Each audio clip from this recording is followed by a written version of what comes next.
special, and how does a safety like that cause problems for a team for offense? Well, I mean, the guy's obviously a great player. I just saw him a little bit because he didn't play much last year. So in a lot of the films that we've watched in preparation, he's not necessarily in there. But I think a safety, and we've had some really good ones here, and I think he's every bit as good as anybody that we've ever played against. You know, you're in the mix of a lot of plays because you line up somewhere, you know, near the formation, whether you're coming down in the box or whether you're playing split safeties. And this guy's just a very aggressive player. He's got good ball skills. He's a good tackler. He's a very physical player. He's a good blitzer. So, you know, just all around really, really good football player. And I think when you have really good safeties, they can minimize the number of big plays that you ever give up, because a lot of times they're in position to stop the ball when it breaks the line of scrimmage, and he's certainly good at doing that. Back here with Mark. Trayvon Diggs developed throughout camp, and what are you seeing that makes you comfortable putting him out there at cornerback? Well, I think Trayvon has worked really, really hard to improve, pay attention to detail, improve his techniques, improve his understanding of the defense. So I think this is one of those situations where we have confidence in the player, but until a player goes out there and gets confidence himself in terms of what he does, that's what I'm talking about. Is he well prepared? Is he going to go out there and be able to execute this in a game, stay focused, look at the right things, key the right things, have the right eye control, put himself in the right position? Levi Wallace has provided some competition at the position, and that's always welcome when you have lots of competition. Coach, you opened up talking about Raekwon and saying that the players aren't guilty of anything but being out late. Are you concerned though with your players' safety though, being out in those type of situations? I'm concerned about our players all the time, and you know, nothing good ever happens after midnight. Nothing good ever happens after 3 drinks. I mean, you got all these talks that you give and constantly talk about how important it is to recover and get rest. And I'm always concerned about our players being out, where they're out, who they're with, who's the alpha dog that provided the leadership to not get out of that situation somewhere earlier in the evening where it would have never happened. So I'm always concerned about player safety. I'm very concerned about this player's safety.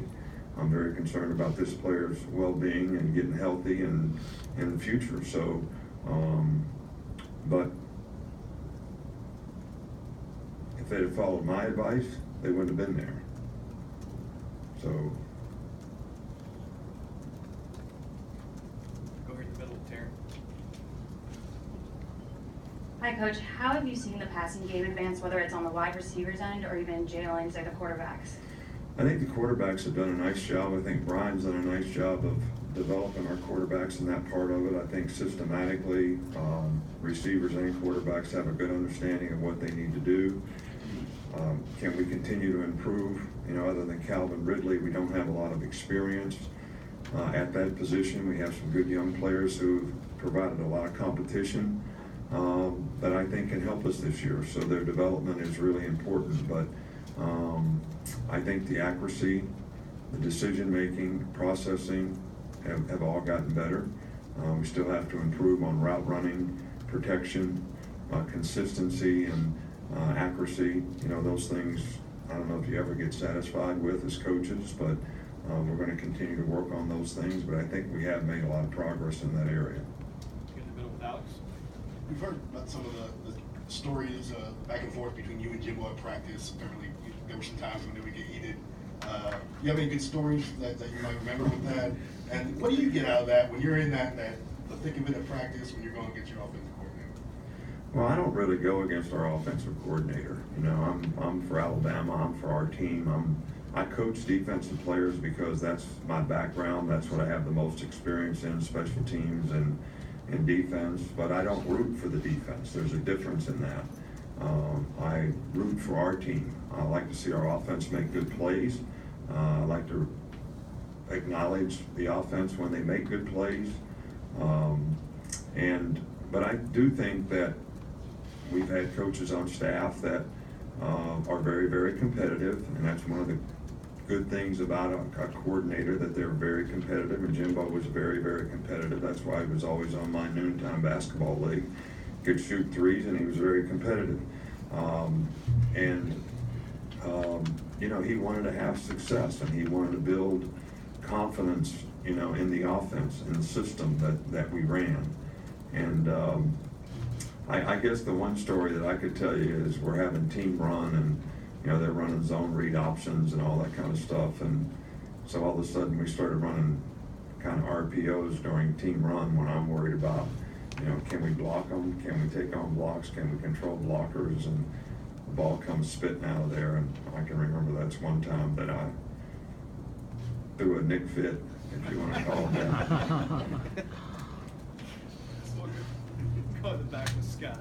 Staying with that theme, Jimbo told me last week, it was not an adjustment for him coaching under you like a lot of assistants with your work ethic, because his dad, you were a lot like his dad.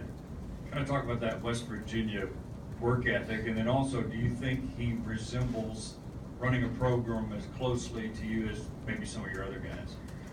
Well, I can't really answer the second part of that. I know that probably of all the assistants that have gone on and have had whatever amount of success, you know, Jimbo and I were probably as close as any of them in terms of philosophy of how we did things, and how he did things, and how he liked to do things. And he's a hard worker, pays attention to detail, discipline oriented in terms of how he thinks players should play, very aggressive in the way he coaches players to do the things that they want to do, that he would like for them to do, so that they can have a better chance to be successful. So there was a lot of similarities, I think, philosophically and personality wise, in terms of how we went about things. Now, how he chooses to run his program now, I'm not 100% aware of, but I think the reflection of how they play on the field,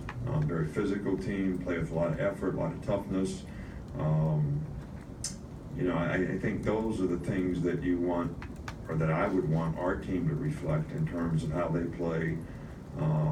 Effort, mental and physical toughness, ability to execute, discipline, those types of things. I think his team reflects that. So however they go about it, I think philosophically there's a lot of similarities. And you know, Jimbo was always in my mind one of the best play callers, one of the best assistant coaches, relating to players, teachers, that we've ever had on any of our staffs, and certainly appreciate the great work that he did for us.